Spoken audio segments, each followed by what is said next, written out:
Okay, this is your Q-Tech 3, and what comes in the box, so you have your motor, you have your spray gun. You have to decide whether you want 110 volts for on-site work or 240, 220 volts. And you get a viscosity cup. Viscosity cup we can speak about later, was for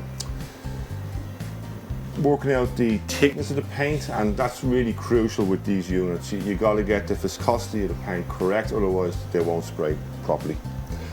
You have the hose, and just to show you how it all goes together, very basic, very simple.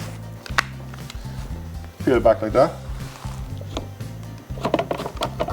push it in, you hear a click. That end, push it back.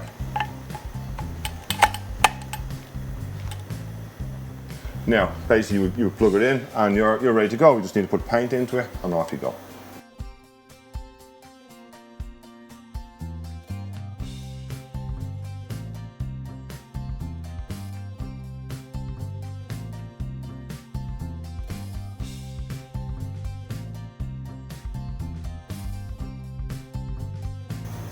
Now go and look at our video on how to prepare the paint correctly for the HVLP units.